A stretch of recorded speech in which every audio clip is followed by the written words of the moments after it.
salaamaaleykum wa rahmatullah mbokk yi ñu ngi leen nuyu bu baax di leen ziar di leen wax dal leen ak jàmm ci seen chaîne Bawal Bawal TV Bawal Bawal TV di chaîne bi nga xamante ni lépp lu jëm ci wàllu dëkk bi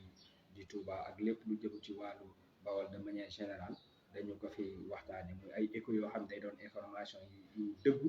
wute nag ak cliché yi nga xamante ni d'habitude moom la nit ñi am ci Bawal Bawal ndax la plupart du temps da ngay gis ay nit dañuy toog ci télé bi sol seeni cravate sol seeni costume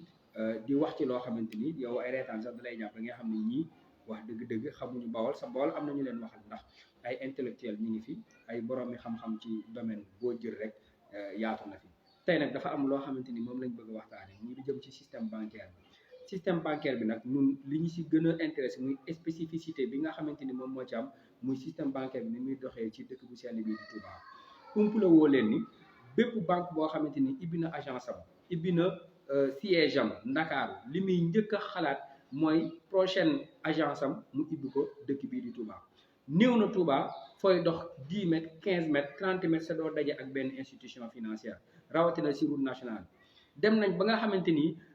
jumaa ju mag ji sax nga xamante ni moom mooy barab bi gën a sacré ak li ko wër dañoo dem ba commencé fa investir nga xam ne y a des banques qui sont à quelques 300 400 mètres de la grande mosquée loolu du lu doy waar loo xamante ni tey li gën a doy waar sax loolu moo di retour sur investissement bi nga xamante dafa waroon a am mooy gis bi nga xamante ni population waroon nañ ko gis seen bopp ci système bancaire boobu noonu dafa des dinañ ci indi ay leeral yu bëree bëri bu ñu xoolee tey banques yi ni muy doxee fii nii Touba dafa mel ni ñoom banques yi ak état bi maanaam banque classique yi laay wax bu ñu nee banque classique nag mooy banques yi nga xam ne ñooy banques yu mag yi yu mel ni ay CBAO wala ay SGBS ñeneen ak ñeneen dañoo lëkkaloo ak état du Sénégal lëkkaloo ak microfinance yi nga xamante ni ñoom ñooy institution financière yu ndaw yi nga xamante ni bañ leen di créer dimbale population bu néew doole bi moom moo taxoon waaye ñoom ñëpp dañoo mujj lëkkaloo ci benn système boo xamante ni lenn doog moo doon seen objectif fexe ba appauvrir population bi maanaam fexe ba gën a ndóolal nit ñi dinañ ci indi ay tegtal yu baree bari tey boo xoolee rek Touba tey banque boo dugg li may wax yaakaar naa ni yàgg a dugg ci banque xam nañ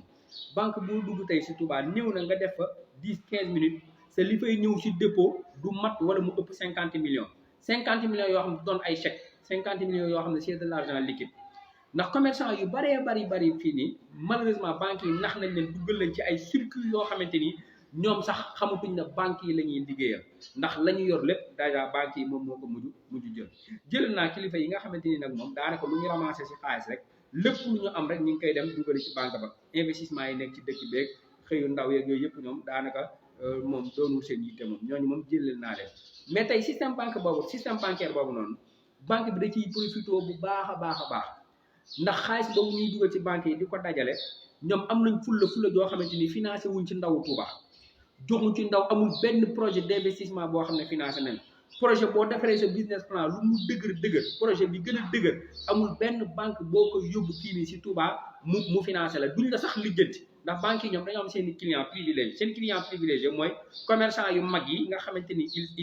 ils vont déposer des centaines de millions ci biir banque bi sa xaalis boobu ne daanaka xaalis banque parce que moo leen jox capital ñuy liggéey moom muy séddoo ak ñoom seen bénéfice ak ñi nga xam ne wax naa ko sànq mooy dañuy jël seen xaalis yi dugal ci banque ba di dajale rek ba xëy faatu bàyyi fi xaalis waaye xaalis boobu du nelaw ci keesu banque bi ndax banque moom da koy jël di ci investir ci projet yi nga xam ne moo nekk Dakar jeunes yi nekk Dakar ñi ngi leen di investir jeunes yi nekk Thiès ñi ngi leen di financer jeunes yi nekk Kaolack ak jeunes yi nekk feneen ak feneen banque bi mi ngi jël xaalis bi nga xamante ni waa Touba ñi ngi koy dajale ci seen agence yi di ko financer jeunes yi nekk foofu jeunes yooyu di taxawal ay projet di dem moo ne ëpp ñu xam-xam moo ne gënuñ ñoo nangoo liggéey moo ne gënuñ ñoo bëgg Sénégal waaye malheureusement ñun système bancaire bi ni mu tëddoo ak ñi nga xam ne ñoom ñooy acteur économique bi fii Touba dañoo yëgul li xew ndax banque bi da leen ni exploité léegi nag ñi nga xam ne ñoom ñooy commerçant yu ndaw yi bu ñuy ñëwee bëgg financement malheureusement amatul kenn ku jàppale kenn ci dëkk bi loolu ko ne xam na te nit di nga toll foo liggéey foo xamante ni tu as besoin de la banque ça on est d'accord là-dessus amul kenn kuy mën a liggéey ci àdduna jamono ji c'est doo am apport financier bu institution financière yi mënul ñàkk loolu xam nañ ko waaye dëkk yi gën a développé dañ koo organiser de telle sorte ki nga xam ne bàyyiwul banque bi rek muy def li ko neex comme Sénégal bu ñu ñëwee fii nag Touba nag banque classique yi ñoom du ñu wax ak kenn kuy demander projet d'investissement du ñu wax ak kenn kuy demander crédit lijjantiwuñ la boo ñëwee ñoom dañoo lëkkaloo collaborer ak microfinance yi boo demee ñu tegal la benn taux 18 wala 20% wala 21% boo xamante ni tu es obligé de le prendre yow commerçant bu ndaw bi parce que xamoo affaire bi nu muy demee raw li ci gën a garaaw mooy contrat yi ñuy signé ak yow loi bi la mu wax dañ koo deful parce que la loi dene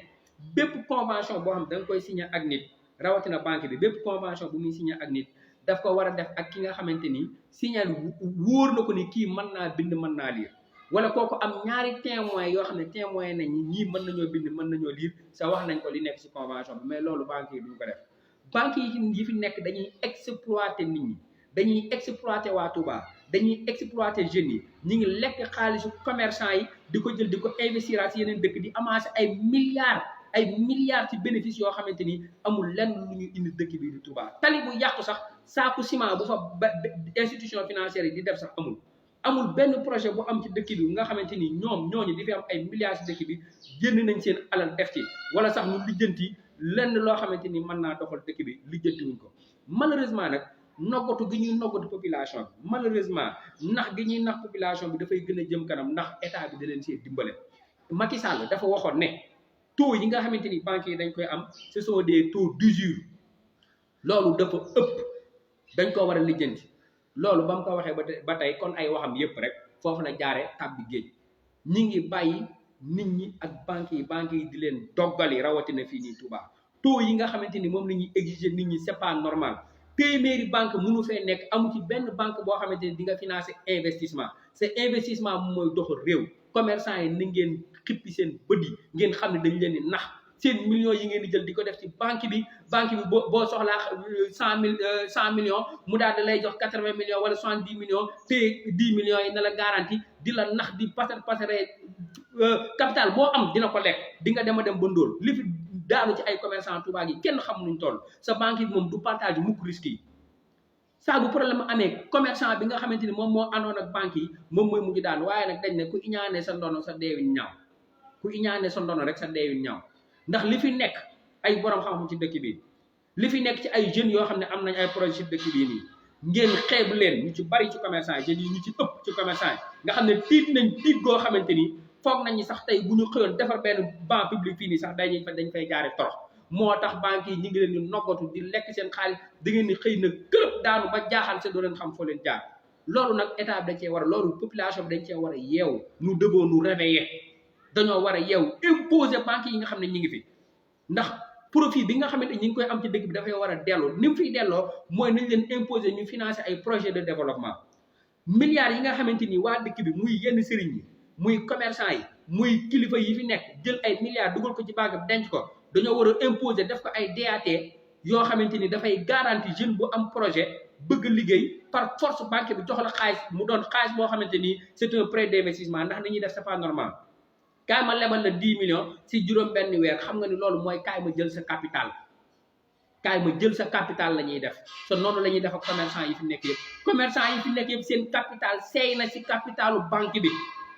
commerçant yi fi nekk bu leen banque bi tegaloon taux 30% dinañ ko jël parce que ils sont obligés li tax ils sont obligés mooy mënatuñoo dellu ginnaaw dañoo dem ba ñoom en réalité amatuñ capitalu banque bi moom la ñuy liggéey c'est loolu système boo xam ne système d'appauvrissement la c'est ni nga koy seetaan c'est pas normal rawatina dëkk bii nii du Touba dafa war a doon locomotive dans le développement du Sénégal dafa war a doon train bi nga xamante ni développement fii la war a jaar di dem so loolu nag ñi nga xam ne ñi ngi ci dëkk bi ñoo ko mën a def commerçant yi ak yenn kilifa yi fi nekk xaalis bi ñuy dugal ci banque yi nañ ko def DAT def ko garantie jeune bu bëgg liggéey tegu ci yoon ñu teg la ay conditions yu leer nga mën a am financement boo xam di nga mën a liggéey sa fay ga ngay fay normal fay goo xam du doon fay fitna kon ni ko institution financière defee ni nga xam ne microfinance yi ñi ngi koy defee banques yi nekk Touba amuñ benn njariñ ci dëkk bi